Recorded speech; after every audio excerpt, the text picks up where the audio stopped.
Mike y yo no debíamos haber ido allí. La ruta que seguíamos era un error desde el principio, y cuando nos desviamos del camino, la decisión de seguir por el arroyo seco parecía lógica. Fue precisamente ese arroyo el que nos llevó hasta allí, hasta un antiguo perímetro militar que no aparecía en ninguno de nuestros mapas ni en ninguna guía de Yellowstone. Nos quedamos frente a él durante unos 10 minutos, mirándolo en silencio. Una valla de malla metálica gruesa y oxidada que se extendía a ambos lados y se perdía en el espeso bosque. El borde superior estaba reforzado con 3 hileras de alambre de púas, también viejo y cubierto de una capa marrón. Cada 50 metros había postes con letreros descoloridos, pero aún legibles. El metal estaba doblado, la pintura descascarillada, pero la inscripción era inequívoca. En inglés, prohibido, zona muerta, y la fecha, 1952. Los dos sabíamos que eso significaba 1952. Detrás de la cerca, a unos 200 metros de distancia, se veían 4 torres de vigilancia. Parecían esqueletos de animales prehistóricos, estructuras metálicas oxidadas sin ningún tipo de revestimiento ni acristalamiento, solo un armazón desnudo que se alzaba hacia el cielo. ¿Qué diablos es eso? Mike rompió finalmente el silencio. Su voz era baja, casi un susurro. Parece una instalación militar, respondí. Muy antigua. 1952. La Guerra Fría en pleno apogeo. ¿Qué podían estar haciendo aquí? Me miró. Mike siempre había sido más pragmático y al mismo tiempo más curioso. Yo, en cambio, era más de seguir las reglas. Y ahora todos mis instintos me decían que diéramos media vuelta y nos fuéramos. ¿Un silo de misiles? Un campo de pruebas. Sugerí. Da igual, no está en el mapa. Eso significa que no debemos verlo. Pero lo estamos viendo, objetó Mike. Se acercó a la valla y tiró de la malla. Se oyó un ruido sordo y chirriante. La estructura era sorprendentemente resistente. Quiero ver qué hay ahí. Mike, es mala idea. Las señales no se ponen por nada. Zona muerta no suena muy acogedor. Han pasado más de 70 años. Si había algo peligroso aquí, hace tiempo que se descompuso o se desactivó. Además, mira, dijo señalando la parte inferior de la cerca. Ya han estado aquí otros visitantes. Me acerqué para mirar mejor. En un lugar, la malla estaba cuidadosamente cortada y doblada, formando un estrecho paso. La tierra debajo estaba pisoteada, pero las huellas eran viejas y estaban cubiertas de hierba. Alguien lo había hecho hacía muchos años. Eso no cambia nada. Probablemente sea propiedad federal. Entrar en instalaciones como esta es un delito grave. Seguí intentando disuadirlo. ¿Quién nos va a ver? Parece que ningún guardaparques ha venido por aquí desde que construyeron esta valla. Tenemos un contador Geiger. Si el fondo está elevado, nos iremos inmediatamente. Solo echaremos un vistazo. 10 minutos. Dudé. Por un lado, el sentido común. Por otro, la curiosidad, avivada por el hecho de que nos habíamos topado con un auténtico misterio de la Guerra Fría. El contador Geiger estaba realmente en nuestras mochilas, una medida de precaución estándar para las excursiones por Yellowstone, con su actividad geotérmica. Al final, cedí. La lógica de Mike, por mucho que me disgustara, tenía sentido. Nos colamos por un agujero en la valla. Mike iba delante. Dentro del perímetro, el bosque era diferente. En el exterior estaba vivo, lleno de sonidos. El canto de los pájaros, el zumbido de los insectos, el susurro de las hojas. Aquí reinaba un silencio casi absoluto. Nos detuvimos y escuchamos. Nada. Incluso el viento parecía calmarse al atravesar la malla oxidada. Bajo nuestros pies había la misma alfombra densa de agujas de pino y musgo, pero parecía inerte. No veíamos ardillas ni ardillas de tierra. No había rastros de animales. «Qué extraño, qué silencio», susurró Mike. Asentí con la cabeza y saqué el contador Geiger de la mochila. Era un pequeño aparato amarillo. Lo encendí. Se oyeron unos clics suaves y espaciados. Miré la pantalla. 0.12 microsieverts por hora. Un nivel absolutamente normal y seguro. Limpio, dije. No hay radiación. Mike se relajó visiblemente. Te lo dije. Probablemente era solo algún almacén o centro de comunicaciones abandonado hace mucho tiempo. Nos adentramos en el bosque, orientándonos por el espacio entre dos torres lejanas. El bosque era denso, pero transitable. Viejos pinos y abetos cubiertos de líquenes. A 100 metros, los árboles se abrieron bruscamente. Salimos al borde de un claro y nos quedamos inmóviles. Delante de nosotros había un círculo perfectamente plano de tierra desnuda. Solo tierra, sin una sola brizna de hierba, sin el más mínimo indicio de vegetación. Tenía un diámetro de unos 40 metros. A ojo, la frontera entre el suelo del bosque y esta calva era tan nítida que parecía trazada con un compás.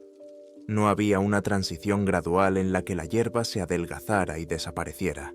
Simplemente terminaba el musgo y comenzaba la tierra desnuda, compacta y de color marrón grisáceo. Dimos la vuelta al círculo por el perímetro. Era de forma perfecta. En el centro no había nada, ni un poste, ni un hoyo, ni ninguna estructura. Solo una superficie lisa y desnuda. ¿Qué puede ser?, preguntó Mike, cuya confianza comenzaba a desvanecerse de nuevo. Químicos, sugerí. Quizá vertieron algo aquí que mató toda la vegetación. Pero, ¿por qué un círculo tan perfecto? Los químicos se habrían extendido siguiendo el relieve. Aquí es perfecto, y el borde es demasiado nítido. Tenía razón, no parecía el resultado de una contaminación química. Volví a encender el contador Geiger y lo pasé lentamente por el borde del círculo. Las lecturas no cambiaron. No había ninguna anomalía. Mike se agachó en el borde. Tocó la tierra dentro del círculo. Está dura, como el hormigón, y seca, aunque ayer llovió. Yo también me agaché. La tierra estaba realmente extrañamente dura y seca al tacto, mientras que el suelo del bosque a nuestro alrededor estaba húmedo. Cogí un palo pequeño e intenté perforar la superficie dentro del círculo. El palo solo entró 1 centímetro y se detuvo, como si hubiera chocado con una piedra. Quizás haya algo bajo tierra, la tapa de algún pozo o búnker, dijo Mike. ¿Una tapa de 40 metros? ¿Perfectamente redonda y camuflada bajo tierra? Demasiado complicado. ¿Y para qué? No le veía la lógica. Mike se levantó y sin pensarlo 2 veces, dio un paso hacia el interior del círculo. «¡Mike, detente!», grité, pero ya era demasiado tarde. Estaba de pie sobre la tierra desnuda, a 1 metro del límite. No pasó nada. Me miró, luego miró sus pies. «Nada», dijo. «Solo tierra firme». Dio unos pasos más hacia el centro, golpeando con la bota. El sonido era sordo, como si estuviera caminando sobre asfalto cubierto de polvo. Rodeó el centro imaginario y regresó a mi lado. No siento nada, ni más caliente, ni más frío. Ninguna vibración. Solo tierra muerta. Estábamos desconcertados. El misterio se volvía cada vez más extraño. La ausencia de radiación, la forma perfecta, la naturaleza incomprensible de la superficie. Todo ello no encajaba en un solo cuadro. No se parecía a ningún tipo de instalación militar o industrial que yo conociera. Decidí examinar de nuevo con atención el borde del círculo. Caminé lentamente por el borde, mirando fijamente al suelo. Y entonces lo vi. Justo en el borde, medio hundido en la tierra compacta, yacía un pequeño objeto metálico. Era opaco y casi se confundía con el suelo. Lo levanté con cuidado con el cuchillo y lo saqué. Era una pequeña placa de metal gris, del tamaño de una moneda de 5 centavos, pero más gruesa. En un lado había un número grabado toscamente: 7. El otro lado era liso. No había ninguna otra marca. «Mira», le dije tendiéndosela a Mike. Él tomó la ficha y la giró entre sus manos. «¿Una etiqueta? ¿Un número? ¿Qué significa?». No lo sé. Quizá estaban marcando algo. Tomando muestras del suelo, por ejemplo. ¿La muestra número 7? Mike se encogió de hombros y se guardó la ficha en el bolsillo. En ese momento, levanté la vista y miré hacia la torre de vigilancia más cercana. Estaba a unos 100 metros de nosotros. Su silueta oxidada se recortaba claramente contra el cielo claro, y en la plataforma más alta brilló algo. No era un reflejo del sol en una hoja mojada, ni un destello fortuito. Era un destello breve, nítido y brusco, como el que produce el vidrio o el metal pulido. Como si alguien que nos observaba con binoculares se hubiera movido sin cuidado. El destello apareció por un segundo y desapareció de inmediato. Me quedé inmóvil, mirando fijamente la torre. Una estructura oxidada y vacía. No había movimiento, ni señales de vida. ¿Has visto eso?, pregunté en voz baja, sin apartar la mirada de la torre. ¿Qué has visto? Mike siguió mi mirada. Ha brillado, arriba, en la torre. Mike sacó de su bolsillo un pequeño monocular de turista y lo apuntó hacia la torre. Miró durante unos 30 segundos. No veo nada. Está vacío. Solo vigas oxidadas. ¿Quizás te lo has imaginado? Habrá pasado un pájaro y ha brillado con el ala. Aquí no hay pájaros, Mike, respondí. Y no era el reflejo de un pájaro. Era cristal, una lente. Nos miramos. El silencio del bosque ya no parecía simplemente extraño. Ahora era siniestro. La conciencia de que no estábamos solos llegó de repente y era absolutamente racional. Alguien nos observaba desde una torre construida en 1952. «Vámonos», dijo Mike. No había pánico en su voz, solo una fría determinación. Ahora mismo. No corrimos. Caminamos rápidamente por el mismo camino por el que habíamos venido. No me volví, pero sentía una mirada en la espalda. La sensación era tan fuerte que se me puso la piel de gallina. Cada ruido a mi espalda me hacía estremecer. Llegamos en silencio a la cerca. Nos colamos rápidamente por un hueco, y solo cuando estuvimos fuera, en el bosque vivo, nos permitimos detenernos y recuperar el aliento. Los sonidos del mundo normal, el gorjeo de algún pájaro, el ruido del viento en las copas de los árboles, nunca te habían parecido tan tranquilizadores. No montasteis el campamento cerca de allí. Caminasteis otras 3 millas hasta llegar a un río ancho y caudaloso que aparecía en vuestro mapa. Solo allí, en la orilla abierta, nos sentimos relativamente seguros. Por la noche, sentados alrededor de la fogata, casi no hablamos. Los acontecimientos del día nos agobiaban. Mike sacó de su bolsillo la misma ficha metálica y volvió a examinarla. Estaba hecha de una aleación ligera, pero resistente. La giró y luego sacó de su kit de reparación un pequeño imán potente que utilizaba para recoger tornillos sueltos. Acercó el imán a la placa. Nada. La placa no reaccionó. No estaba hecha de acero ni de hierro. «No es magnética», dijo Mike, mirando la placa y luego a mí. Yo miraba el fuego. Solo tenía un pensamiento en la cabeza. Alguien seguía utilizando las torres de vigilancia construidas 70 años atrás para vigilar un círculo de tierra vacío en medio de la nada del parque de Yellowstone. Y ese alguien nos había visto hoy, y sabía que nosotros sabíamos de su existencia. Los 2 días siguientes de la expedición transcurrieron en una neblina. Seguimos la ruta trazada, cruzamos ríos, subimos puertos de montaña, pero lo hacíamos de forma mecánica. Las conversaciones eran breves y solo versaban sobre cosas imprescindibles. ¿Dónde era mejor montar la tienda? ¿Cuánto gas nos quedaba? ¿Qué tiempo iba a hacer? Pero entre nosotros flotaba un tema tácito. Ambos repasábamos constantemente en nuestra cabeza los acontecimientos ocurridos en el perímetro. Por la noche dormí mal. Me parecía que veía aquel mismo destello en lo alto de la torre oxidada. Mike también parecía agotado. De vez en cuando sacaba de su bolsillo una placa metálica gris y la giraba entre sus dedos. Al tercer día, Cuando ya nos acercábamos a la salida del parque, Mike finalmente rompió el silencio. «Tenemos que informar de esto a alguien», dijo sin mirarme. «¿A quién?», pregunté. «¿A los guardaparques? Les decimos que nos salimos del sendero, cruzamos la cerca con el letrero de Zona Muerta y nos pareció que había alguien en la torre. En el mejor de los casos, nos multarán por violar las reglas y se reirán de nosotros.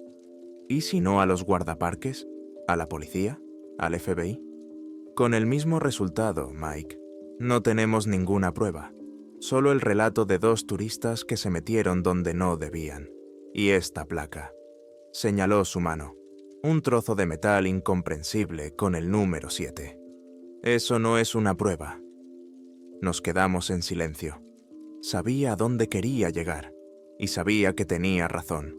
Para que nos creyeran, para que alguien se lo tomara en serio, necesitábamos pruebas, fotos, vídeos, coordenadas exactas.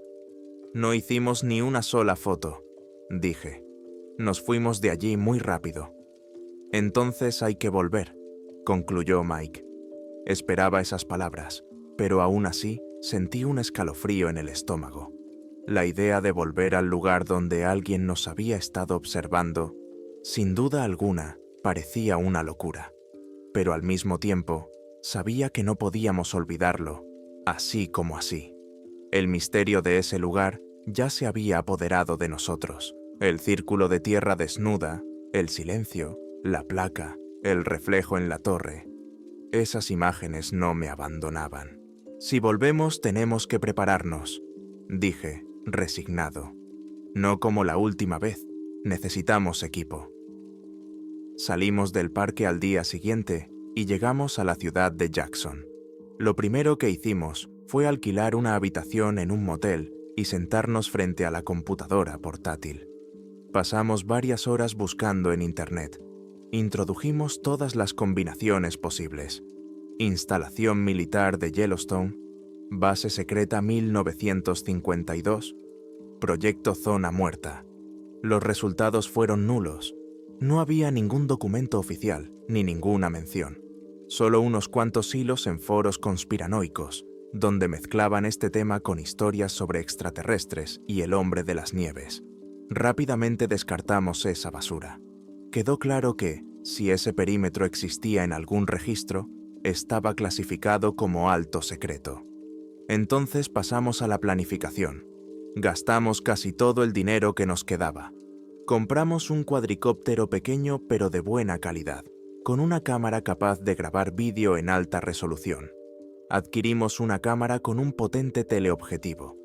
También tomamos varios recipientes para recoger muestras de tierra, e insistí en comprar 2 potentes radios con auriculares para poder comunicarnos a distancia sin tener que gritar por todo el bosque. 3 días después, volvimos a Yellowstone. Esta vez entramos por el otro lado, tratando de no llamar la atención. Dejamos el coche en un aparcamiento alejado y nos adentramos en el bosque.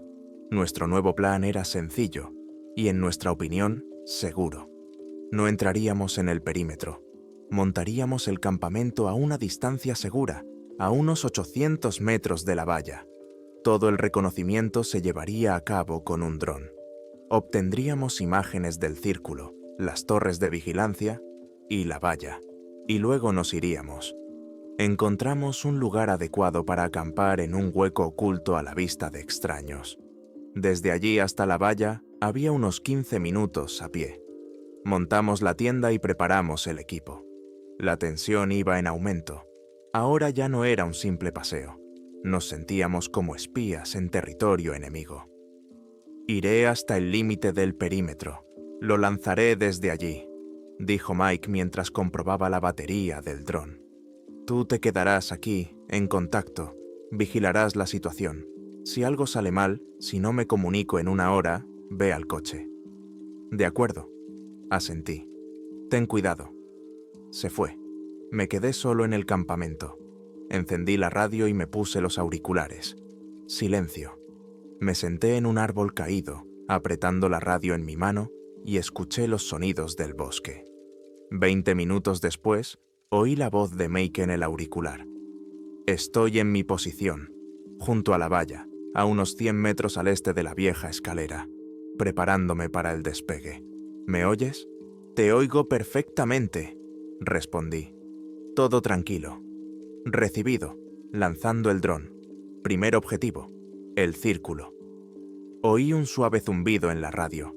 Mike comentaba lo que veía en la pantalla del mando. Me elevo por encima de los árboles. Ahí está. Joder, desde arriba parece aún más extraño. Perfectamente plano, como si alguien hubiera cortado un trozo de tierra con un cuchillo gigante. Voy a dar unas vueltas y grabaré un vídeo. Se quedó en silencio durante un par de minutos. Yo me senté conteniendo la respiración. Ya tengo las fotos del círculo. Ahora voy a las torres. Empiezo por la que estaba más lejos de nosotros, la oriental. De nuevo, silencio. Me imaginaba un pequeño dron volando sobre las copas de los árboles muertos. Me acerco a la torre. La estructura está toda oxidada. Algunas vigas se han combado. La plataforma está vacía. Nada. Paso a la siguiente, la del norte. Pausa. La del norte también está vacía, completamente. No hay rastro de presencia humana, óxido y excrementos de pájaros.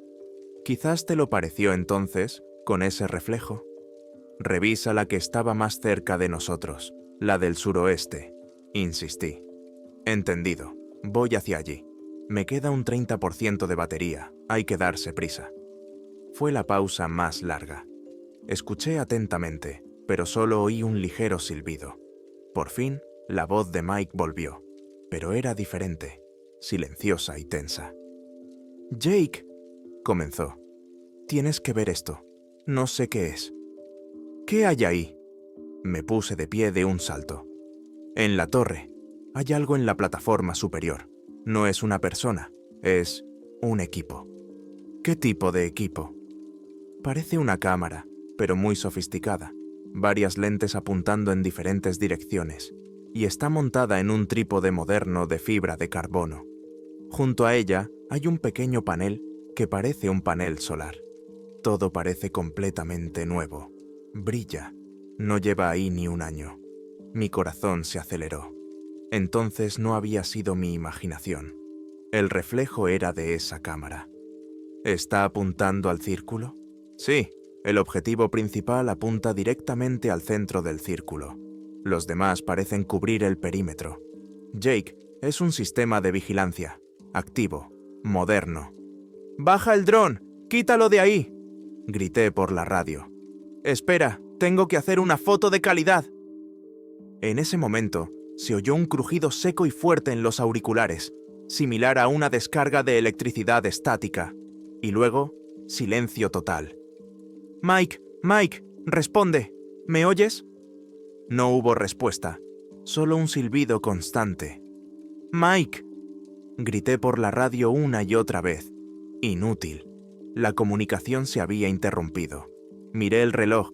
Habían pasado 45 minutos desde que se había ido. Según nuestro plan, aún me quedaban 15 minutos, pero no podía quedarme quieto. Cogí mi mochila. Comprobé que llevaba el cuchillo y la linterna, y eché a correr en la dirección en la que se había ido Mike. Corrí por el bosque, saltando por encima de raíces y árboles caídos, sin fijarme por dónde iba. Solo tenía un pensamiento en la cabeza. Algo había pasado. Salí corriendo hacia la cerca, más o menos donde calculaba que debía estar Mike. No estaba. Corrí a lo largo de la cerca en una dirección y luego en la otra. No había nadie. Me detuve para recuperar el aliento y calmar el pánico. ¿Quizás estaba regresando al campamento por otro camino? ¿Quizás se le había apagado la radio? Intenté llamarlo de nuevo. Silencio. Y entonces vi en el suelo el control del dron. Estaba al pie de un gran árbol, con la pantalla hacia arriba. Corrí y lo agarré. La pantalla estaba apagada. Pulsé el botón de encendido. No hubo respuesta. La batería estaba completamente descargada, o el mando estaba averiado. Sentí cómo la desesperación se apoderaba de ti. Mike había desaparecido. Su radio no respondía. El dron, muy probablemente, Se había perdido. Estaba solo junto a una valla oxidada, detrás de la cual se encontraba un moderno y activo sistema de vigilancia que nadie conocía. Ya estaba a punto de correr de vuelta al campamento y de allí al coche para dar la alarma, cuando mi mirada se posó en algo en el suelo, a pocos metros del control remoto. Era el dron. Estaba en la hierba, boca abajo. Una de las hélices estaba rota. Parecía como si simplemente hubiera caído del cielo. Corrí hacia él. Estaba intacto, excepto por la hélice. Saqué la tarjeta de memoria. Era lo más importante. Debía contener todos los videos y fotos. Las pruebas. Metí la tarjeta en mi bolsillo y miré a mi alrededor una vez más. No había rastros de lucha. No había rastro de Mike, excepto el control remoto y el dron caído. ¿Dónde podía haber ido? No podía haberse esfumado así como así. Volví lentamente al campamento, mirando constantemente a mi alrededor. El bosque parecía hostil. Cada sombra parecía amenazante. Al regresar, descubrí que nada había cambiado en el campamento. La tienda seguía en su sitio, con las cosas de Mike junto a ella. No había vuelto. Cogí la computadora portátil y con manos temblorosas, inserté la tarjeta de memoria del dron. Se abrió una carpeta con archivos. Había vídeos del vuelo sobre el círculo, fotos de las torres vacías, y la última carpeta, Youth Torre. Había varias fotos. Abrí la última. La calidad era excelente. Sobre la plataforma oxidada de una vieja torre, sobre un trípode moderno y brillante, había una cámara. Un dispositivo complejo con varias lentes, sensores y una pequeña antena. Al lado había un panel solar negro. Todo apuntaba directamente al círculo muerto. Amplié la imagen. No había ninguna marca identificativa, número de serie ni logotipo en el cuerpo de la cámara. Solo un cuerpo liso, negro y mate. Era una prueba irrefutable. Y entonces me fijé en algo más. Al fondo, en uno de los soportes de la torre, vi un rectángulo blanco apenas perceptible. Amplié esa parte de la foto al máximo, hasta que la imagen comenzó a descomponerse en píxeles. Era una placa, pequeña, de plástico, sujeta a la viga con una brida. Solo tenía una palabra, escrita en letra simple. La palabra era 8. Una placa con el número 8. No octavo objeto, ni un número de serie. Simplemente 8. Como antes había una placa con el número 7. No era una coincidencia, era un sistema. Y ese sistema acababa de devorar a tu amigo. El pánico dio paso a un miedo gélido y animal. Comprendí que quedarme allí era un suicidio. Se habían llevado a Mike. Habían apagado nuestros dispositivos electrónicos. Sabían que estaba allí. Mi campamento era el siguiente objetivo obvio. No me puse a recoger mis cosas metódicamente.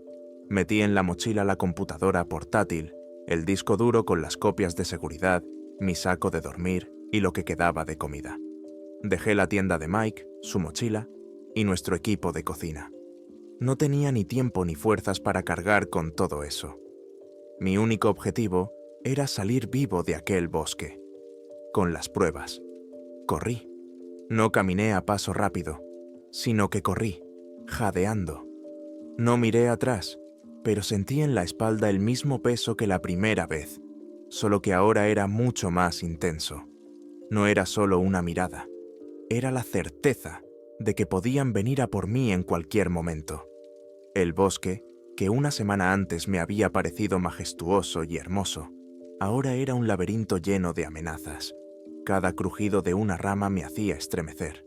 No seguía el sendero, sino que avanzaba a ciegas, orientándome con la brújula hacia el sureste, en dirección a la carretera. Después de una hora de carrera frenética, me detuve para recuperar el aliento apoyándome en un árbol, y vi un pequeño corte en el tronco de un pino, a la altura de los ojos. Era reciente y aún rezumaba resina. No le habría dado importancia si no fuera por la forma. Era un 9, cuidadosamente tallado. Me quedé paralizado. Eso no podía estar ahí. Había corrido sin camino, eligiendo la ruta al azar. No podían saber por dónde iba a pasar, pero la marca estaba ahí. No era una advertencia, era un mensaje. Significaba: sabemos dónde estás, vamos más rápido que tú, siempre estamos un paso por delante. No volví a detenerme. Llegué al coche a última hora de la tarde, completamente agotado, cubierto de arañazos y suciedad. El alivio al ver el coche familiar fue enorme, pero enseguida se convirtió en paranoia. Revisé el coche por todos lados, miré debajo, comprobé el interior.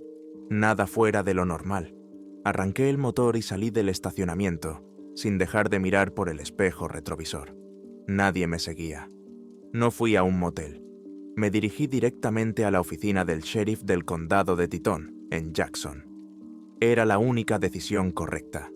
Me recibió el ayudante del sheriff, un hombre corpulento de unos 50 años con ojos cansados llamado Henderson. Debía de parecer un loco, sucio, despeinado y con los ojos en llamas. Intenté hablar lo más tranquilo y coherente posible. Empecé por lo más importante. Mi amigo, Michael Vance, ha desaparecido en el parque de Yellowstone. Estábamos de excursión. La última vez que lo vi fue esta tarde. Henderson escuchó atentamente y tomó notas en su libreta.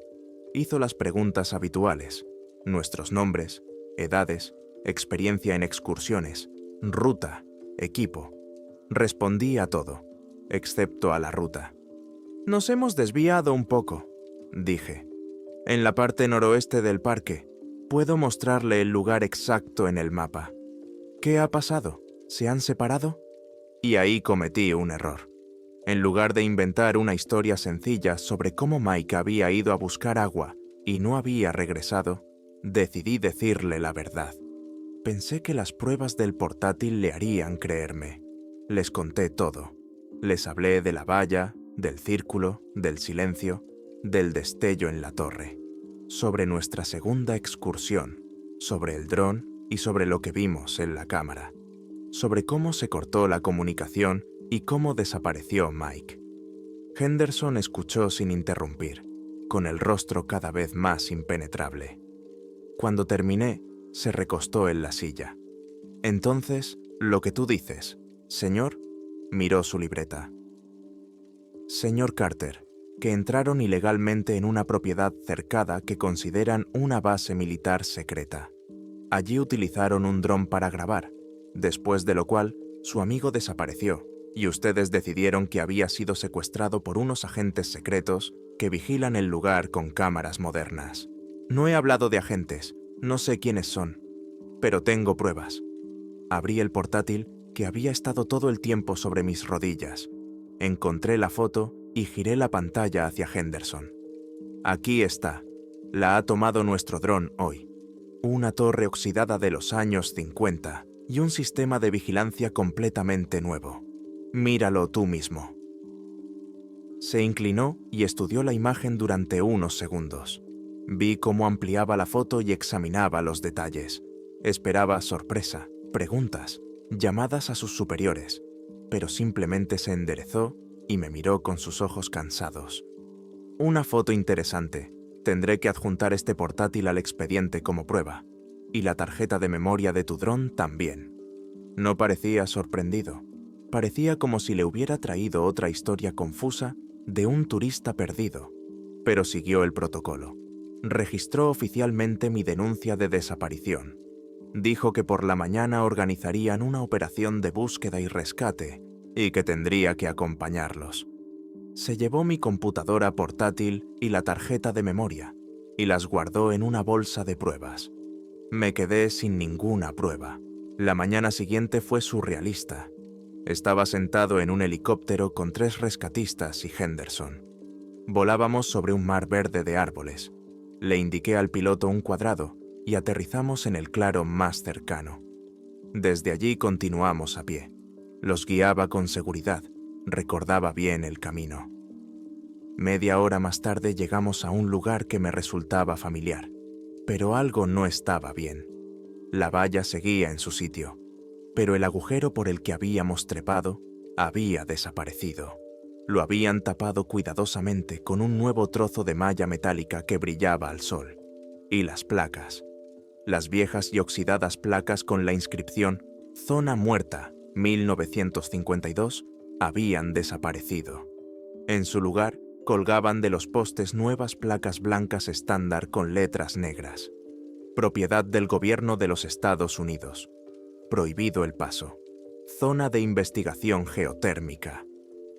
¿Investigación geotérmica?, le pregunté a Henderson. Él se encogió de hombros con indiferencia. Uno de los rescatistas cortó la malla con unas tenazas grandes y entramos. Reinaba el silencio. El mismo silencio opresivo y sin vida. Llegamos al claro, y me detuve, sin creer en lo que veían mis ojos. El círculo había desaparecido. En su lugar había una zona rectangular de césped fresco y verde brillante. Por todas partes había plantados pinos jóvenes, de no más de 1 metro de altura. Todo parecía el trabajo de un paisajista, realizado literalmente de la noche a la mañana. No había ni rastro de tierra desnuda y compacta. No había ningún círculo perfecto. Aquí, susurré. El círculo estaba aquí.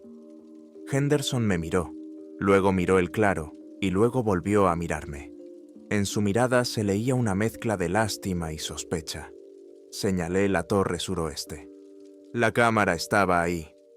El rescatista levantó los binoculares. No hay nada ahí, señor. La torre está vacía. Oxida. Rastrillaron toda la zona. Encontraron el lugar donde acampábamos. La tienda de Mike, sus cosas, todo estaba en su sitio. Pero Mike no estaba. Tampoco había rastros de lucha ni de que se hubiera marchado. El jefe del equipo de rescate se acercó a Henderson. Hablaron en voz baja, mirándome. Lo entendí todo sin necesidad de palabras. A sus ojos, yo era un loco, o, lo que era peor, el principal sospechoso de la desaparición de su propio amigo. Mi historia sobre las cámaras secretas en medio de ese césped recién cortado parecía una locura. La búsqueda se suspendió al anochecer. Me ordenaron que no saliera de la ciudad. Regresé a mi habitación del motel, solo, sin Mike, sin pruebas, sin esperanza de que alguien me creyera. Estaba atrapado. No solo se habían deshecho de Mike, borraron el lugar, cambiaron la realidad y me dejaron como un mentiroso. Estaba sentado en la cama de una habitación barata, mirando la pared. El teléfono, que estaba en la mesita de noche, vibró. Un número desconocido sin identificador. Dudé, pero al final contesté. «Hola», no se oyó nada. Unos segundos de silencio absoluto, y luego oí un sonido breve y seco, el mismo ruido estático que había oído en la radio un instante antes de que Mike desapareciera. A continuación, se oyeron unos pitidos cortos. El mensaje era muy claro. «Sabemos dónde estás. Te estamos escuchando. Cállate». Me quedé en la habitación del motel durante 2 días. 2 días de puro y destilado miedo. Cerré las cortinas y no salí. Cada coche que pasaba me parecía un coche de vigilancia. Cada llamada telefónica en la habitación de al lado me hacía estremecer. Estaba bajo la lupa y lo sabía.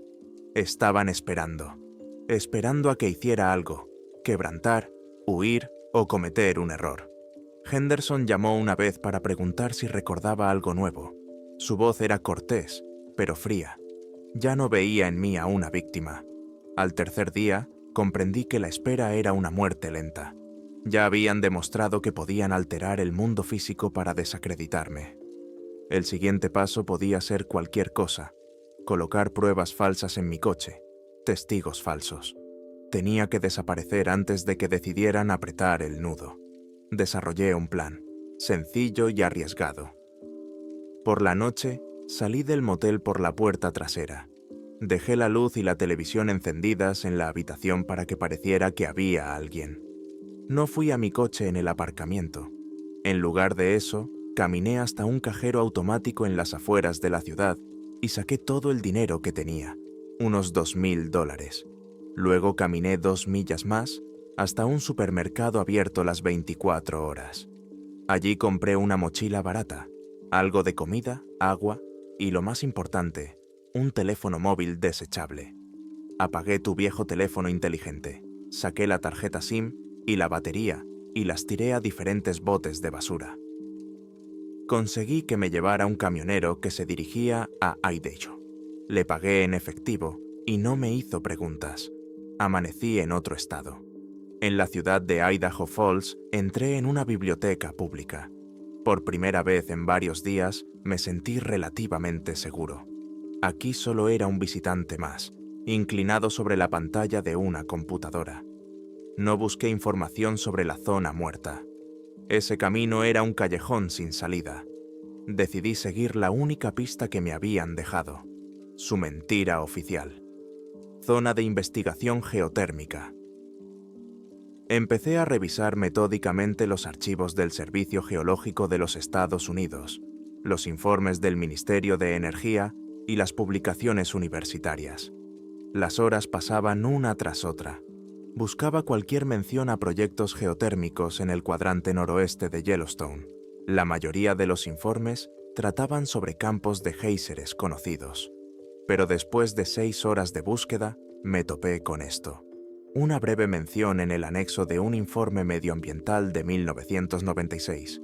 Hablaba de un permiso concedido a la Universidad Estatal de Montana para llevar a cabo exploraciones sísmicas y geotérmicas limitadas, en un sector que coincidía aproximadamente con la zona que me interesaba. El proyecto era Makeva a corto plazo, y por lo que parecía, no había dado resultados significativos. Pero en el documento aparecían nombres. El director del proyecto era el Dr. Alastair Finch, profesor de geología. Era tu única oportunidad. Pasaste otra hora utilizando bases de datos públicas para encontrarlo. El Dr. Finch se había jubilado hacía 12 años. Encontraste su dirección actual. Vivía en Bozeman, Montana, a solo un par de horas en coche. Compré en efectivo una vieja y destartalada Toyota y me dirigí a Bozeman. No sabía qué decirle. No podía presentarme en la puerta de un profesor anciano y empezar a hablarle de cámaras misteriosas y personas desaparecidas. La casa de Finch era pequeña y ordenada, con un jardín bien cuidado. Vi a un hombre canoso y delgado que estaba podando rosas. Era él. Aparqué al otro lado de la calle y lo observé durante unos minutos, ordenando mis pensamientos. Luego salí del coche y me acerqué a él. «¿Dr. Finch?», pregunté. Se enderezó y me miró por encima de las gafas. «Sí, ¿nos conocemos?». «No, señor, me llamo Jake Carter. Soy periodista independiente. Estoy escribiendo un artículo sobre la historia de la investigación geológica en Yellowstone y me topé con un informe sobre su proyecto de 1996. Era una leyenda poco convincente, pero no se me ocurrió nada mejor». «Ah, ese proyecto», dijo con una leve sonrisa. «Hace mucho tiempo de eso.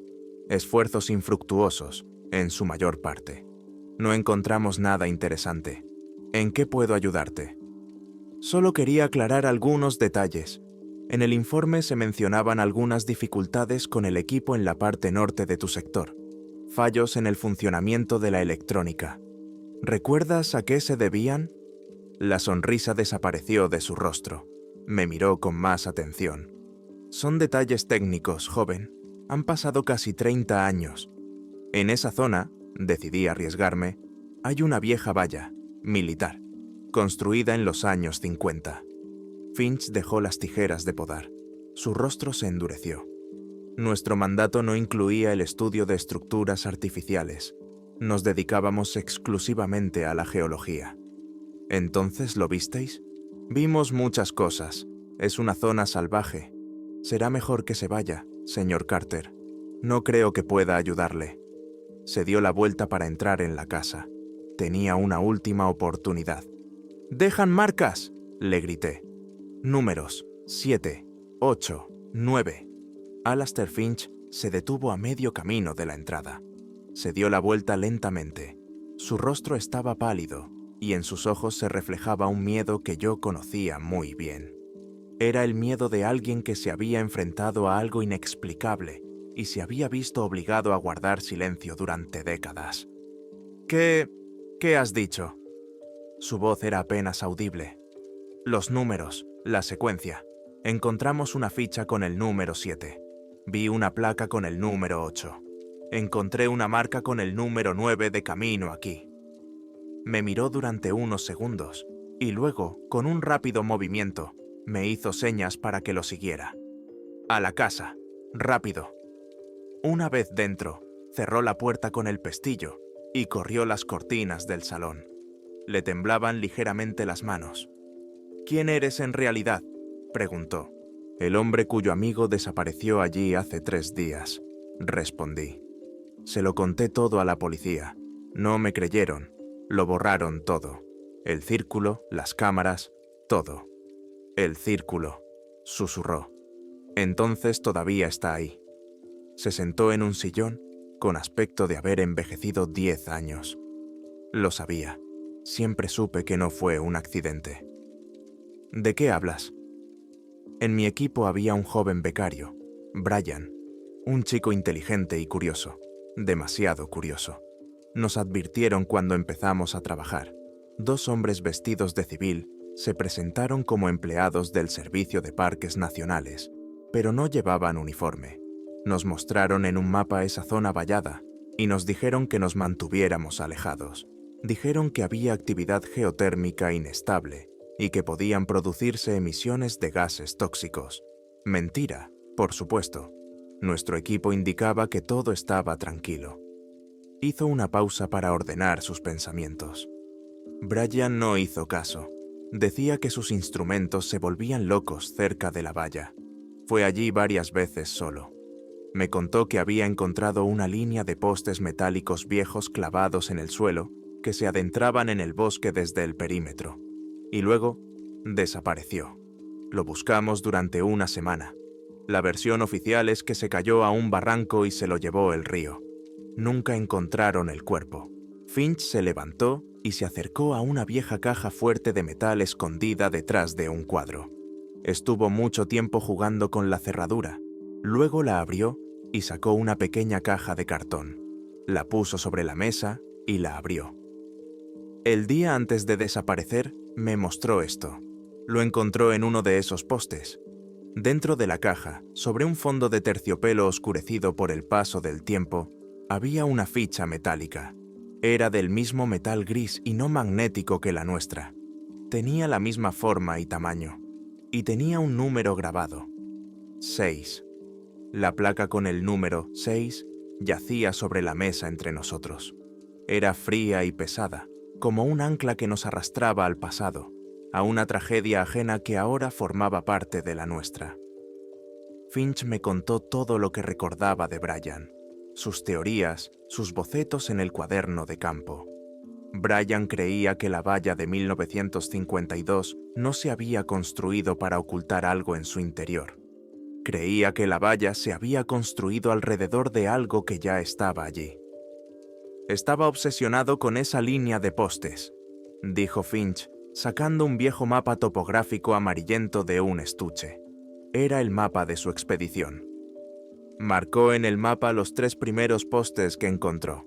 Mira, señaló con un lápiz un punto fuera del perímetro marcado en rojo. Desde allí partía una línea punteada que se dirigía hacia el noroeste, hacia las montañas. La línea estaba marcada con un signo de interrogación. Los postes eran viejos, de acero de antes de la guerra, clavados muy profundamente.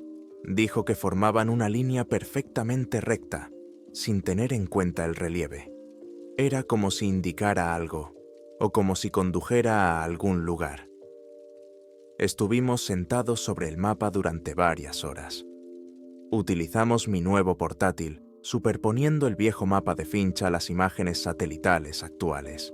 La línea, si se prolongaba, cruzaba varias cordilleras y llegaba a una zona marcada en los mapas antiguos como minas abandonadas de Silver Creek. Era un lugar de la fiebre del oro de finales del siglo XIX, abandonado hacía mucho tiempo y cubierto por el bosque. Se encontraba a 24 kilómetros de la zona muerta. Si hay algo, dije, está allí, al otro extremo de esa línea. No pondrán cámaras allí. Es demasiado lejos, demasiado antiguo. No puedo ir con ustedes, dijo Finch. Su voz estaba llena de pesar. pero puedo darles todo lo que tengo. Pasamos el día siguiente preparándonos. Finch me proporcionó su viejo pero fiable equipo de campamento. Estudiamos los mapas y trazamos la ruta más segura. Ya no era un fugitivo asustado. El miedo no había desaparecido, pero ahora tenía un objetivo. Tenía que recorrer ese camino hasta el final. Por Mike, por Brian. El camino hasta las minas abandonadas nos llevó 2 días. Caminaba con cuidado, evitando los espacios abiertos y comprobando constantemente que no me seguían. Pero la zona era salvaje y desierta. No había señales ni indicios de que me persiguieran. Parecía que allí no había autoridades. La zona de las minas era un espectáculo desolador. Unas cuantas construcciones de madera medio derruidas, hundidas en el suelo, restos de vagonetas, entradas a las galerías bloqueadas. Empecé la búsqueda desde el lecho del arroyo que daba nombre al lugar. Caminaba, peinando metódicamente el suelo con el detector de metales que me había prestado Finch. Busqué casi todo el día, y cuando ya casi había perdido la esperanza, el aparato emitió una señal débil, pero clara. Empecé a cavar. A 1 metro de profundidad, mi cuchillo topó con metal. Era eso. El borde superior de un poste de acero, cubierto por una capa de óxido y tierra. Era idéntico al que había descrito Brian. Había encontrado la línea. Ahora había que seguirla. Encontré el siguiente poste cada 100 metros aproximadamente. La línea me llevó cuesta arriba, hacia la parte más antigua de la mina. Me llevó a una pequeña entrada casi completamente bloqueada. Delante de ella crecía un enorme pino viejo, de al menos 150 años. La línea de postes terminaba allí. Rodeé la entrada bloqueada. Y lo vi. Junto a la raíz del pino, medio oculto por la tierra y las agujas caídas, yacía otra ficha. Era del mismo metal y tenía la misma forma que las fichas 6 y 7. Sentí cómo se me helaba la sangre en las venas. Me arrodillé y la desenterré con cuidado. Estaba cubierta por una gruesa capa de suciedad. La limpié con la manga de la chaqueta. No tenía ningún número. Tenía unas palabras grabadas, 2 palabras, una encima de la otra. El grabado era antiguo, no tan nítido como el de las otras fichas. Me fijé en las letras, sin comprender de inmediato su significado. La primera palabra era Tunguska. La segunda era una fecha, 1908. Estaba sentado en el suelo, sosteniendo ese trozo de metal en la mano. Tunguska, 1908. No tenías ninguna teoría coherente en la cabeza, solo un ruido blanco ensordecedor. Miré la placa, luego la entrada derruida de la mina, luego al noreste, en dirección a donde, a muchos kilómetros de bosque, se encontraba un círculo perfectamente plano de tierra muerta. Lo entendí. El perímetro de 1952 no era el comienzo. No era un lugar de pruebas ni una base secreta. Era solo otro intento. Un intento de construir una jaula alrededor de algo. Algo que encontraron aquí, en este pozo, y que estaba relacionado con un acontecimiento que tuvo lugar medio siglo antes, a miles de kilómetros de aquí. O tal vez no lo encontraron. Tal vez llegó. Y la línea de postes no es una señal. Era la primera valla, primitiva. Los números 6, 7, 8, 9 no son simples marcas. Son números de incidentes, números de víctimas o números de intentos fallidos de contenerlo. Mike no era el séptimo de la lista general. Era el séptimo de un nuevo ciclo. Me levanté. En el bolsillo tenía un pequeño imán del kit de reparación. Lo acerqué mecánicamente a la ficha. No hubo reacción. El metal estaba muerto. Guardé la ficha en el bolsillo con el resto de tus cosas y volví al coche. No había nada más que hacer allí.